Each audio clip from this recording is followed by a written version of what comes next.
नमस्कार किसान भाइयों, अगर आपका इस साल खेत खाली है अभी दिसंबर के महीने में और अगर आप अगली फसल की तैयारी कर रहे हैं तो आज एक बहुत ही इम्पोर्टेंट फसल के बारे में हम इस वीडियो के माध्यम से बात करेंगे। बहुत ही कम समय में बहुत अच्छा उत्पादन देकर अगर हमको रेट मिल जाता है तो बहुत अच्छा पैसा बनाकर जाती है। तो अगर आपके पास अभी खेत खाली है तो ये वीडियो आपके लिए, वीडियो को अंत तक जरूर देखें, आपको बहुत ही इंपॉर्टेंट जानकारी मिलेगी, महत्वपूर्ण जानकारी मिलने वाली है। तो आज के इस वीडियो के माध्यम से हम जिस फसल की बात कर रहे हैं किसान भाइयों, वो है तरबूज की फसल। तरबूज की फसल एक ऐसी फसल है जो बहुत ही शॉर्ट पीरियड में रेडी होती है। इसके बाद में इसमें हमको बार बार पिकिंग नहीं करना होता है, एक या दो हार्वेस्टिंग में पूरी तरीके से खेत से बाहर हो जाता है। उसी के अलावा इसमें कोई बहुत ज़्यादा मजदूर नहीं लगते हैं। एक बार हमने बिजाई कर दी या पौधा लाकर ट्रांसप्लांट कर दिया तो उसके बाद में फिर इसमें कोई बार बार की मेहनत नहीं होती है। एक अकेला किसान इसको पूरा संभाल सकते हैं। 5 एकड़, 4 एकड़, 2 एकड़, 10 एकड़ में भी आप लगाकर एक सिंगल किसान इसको संभाल सकते हैं। तो किस तरीके से हम तरबूज की खेती कर सकते हैं, जो किसान भाई करते हैं उनको तो ऑलरेडी पता है। इसमें कोई ऐसी मेजर बीमारियां इस समय पर नहीं आती है। इस समय अगर हम तरबूज की खेती करते हैं तो आपको जो आइडियल टाइम है, पीक टाइम है, 15 दिसंबर से लेकर आप 15 जनवरी तक इसको लगा सकते हैं। ये आइडियल टाइम माना जाता है। वैसे तरबूज की खेती अब 12 महीने होने लगी है। 12 महीने में आप किसी भी महीने में कभी भी तरबूज की बिजाई कर सकते हैं।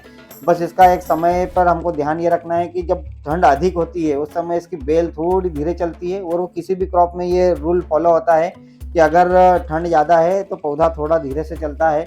अगर हम तरबूज की खेती में खर्च की बात करें किसान भाइयों, तो ड्रिप और आपकी जो खेत की तैयारी है उसको छोड़ दे तो बीज से लेकर हार्वेस्टिंग तक जो आपको खर्चा लगना है करीब 35,000 रुपये एकड़ का खर्चा आना है। ये अनुमानित है, 30 भी हो सकता है, 40 भी हो सकता है, लेकिन लगभग 35,000 के खर्च में आप 1 एकड़ में तरबूज बहुत आसानी से पका सकते हैं। अगर यहाँ पर हमको 25 टन का उत्पादन मिनिमम मिलता है पहली और सेकंड हार्वेस्टिंग दोनों को मिलाकर, तो हमको यहाँ पर काफ़ी अच्छा पैसा देखने को मिल जाता है। अगर पहली हार्वेस्टिंग में आपका 15 टन का भी उत्पादन आता है और मात्र 5 रुपये का भी भाव मिलता है तो 15-15 75,000 रुपये हमारे कहीं भी नहीं जाते हैं, कम से कम की अवस्था में। ये आपको किसान भाइयों बता रहा हूँ मैं।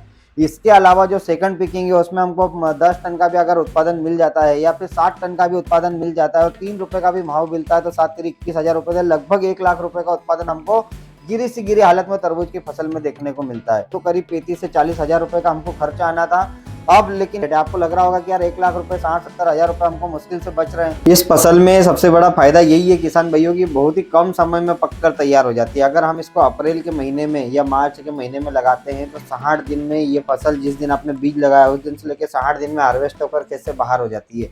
अभी अगर हम दिसंबर के महीने में लगाते हैं तो ये करीब 80 से 85 दिन लेती है। अगर हमने दिसंबर के 15 दिसंबर को लगा दिया तो ये 15 मार्च के पहले पहले आपकी फसल हार्वेस्ट हो जाएगी। अगर ऐसे ही हमने इसको जितना लेट करते जाएंगे उतने इसके दिन कम होते जाएंगे। अगर आपने इसको जनवरी के महीने में लगाया तो 70 से 75 दिन में ये हार्वेस्ट हो जाएगी।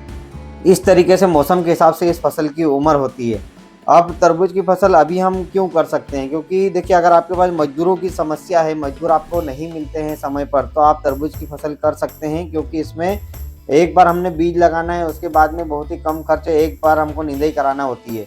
और इस समय की अगर हम बीमारियों की बात करें किसान भाइयों, तो इस समय जब बेल हमारी 1 महीने के लगभग हो जाती है उस समय बेल फटने की समस्या अधिक इसमें देखने को मिलती है। जब पौधा न्यूट्रिशन जमीन से उठाता है तो वो जब पौधा अपटेक नहीं कर पाता है तो तने के माध्यम से बेल फटकर हमारा न्यूट्रिशन बाहर हो जाता है और आखिरी में जो उसकी मूंछ होती है, जो बेल का लास्ट सिरा होता है, वहाँ पर पूरी तरीके से ऐसी जकड़न दिखने को मिलती है और पौधा पूरी तरीके से स्टॉप हो जाता है। तो उसको कंट्रोल करने के लिए बाजार में कई सारे उत्पाद उपलब्ध है। और अगर जैविक तरीके की हम बात करें ना, तो शुरू से ही अगर आप 1-1, 2-2 लीटर या 3-3 लीटर ड्रिप से प्रति एकड़ की दर से अगर आप छाछ चलाते रहते हैं, जो घर में छाछ होता है, मट्ठा होता है, बटर मिल्क, अगर आप उसका उपयोग करते हैं तो ये समस्या आपको देखने को ही नहीं मिलेगी। लेकिन अगर ये समस्या आ जाती है तो बाजार में कई सारे उत्पाद हैं फफूंदीनाशक के रूप में, जिसमें एक टेक्निकल बहुत अच्छा इस पे काम करता है जिसको हम ट्राइफ्लॉक्सीस्ट्रोबिन बोलते हैं। अगर आप उसका छिड़काव करते हैं तो ये बेल फटना तुरंत बंद हो जाती है। उसके साथ में कोई एंटीबायोटिक मिलाकर हम स्प्रे कर सकते हैं। उसके अलावा जब लास्ट स्टेज आती है उस समय पौधे बैठने की बहुत ज़्यादा समस्या आती है, तो उसके लिए हमको समय समय पर पौधे को न्यूट्रिशन देते रहना है। अगर हम पोषण पर्याप्त देते रहेंगे तो वो समस्या भी हमको लास्ट में देखने को नहीं मिलेगी। बैलेंस मात्रा में इसमें न्यूट्रिशन जाता है। जिंक का हम समय समय पर ड्रेंचिंग करें या फिर स्प्रे कर दें। मिक्स माइक्रोन्यूट्रिएंट का हमको ड्रिप से भी उपयोग करते रहना है, स्प्रे भी करते रहना है। अगर हम बैलेंस आहार इसको देंगे तो ये बहुत अच्छे तरीके से उत्पादन देगा। तो अगर आप तरबूज की खेती का प्लान कर रहे हैं तो आप हमको कमेंट जरूर करिएगा। तो मैं एक बार इस पर आपको पूरा शेड्यूल, कौन कौन सी दवाई जाना चाहिए, कितने दिन पे जाना चाहिए, कौन कौन सा फर्टिलाइजर जाना चाहिए, कितनी मात्रा में जाना चाहिए, और कौन सी अवस्था में, वेजिटेटिव ग्रोथ में कौन कौन सी ग्रेड चलाना है, और रिप्रोडक्टिव ग्रोथ में जब फूल और फल बनने की अवस्था आएगी उस समय हमको कौन सी ग्रेड चलानी है, और कितने हम अच्छे से फल का साइज बना सकते हैं और कितना अच्छा उत्पादन ले सकते हैं। अगर आप तरबूज की खेती का प्लान कर रहे हैं तो आप एक बार कमेंट जरूर करिएगा, बहुत अच्छे तरीके से आपको जानकारी देंगे हम तरबूज की खेती। आज के लिए इतने ही किसान भाइयों।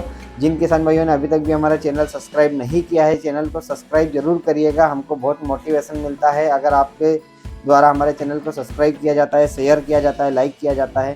तो आप वीडियो को लाइक शेयर जरूर करिएगा। आज के लिए इतना ही, बहुत बहुत धन्यवाद।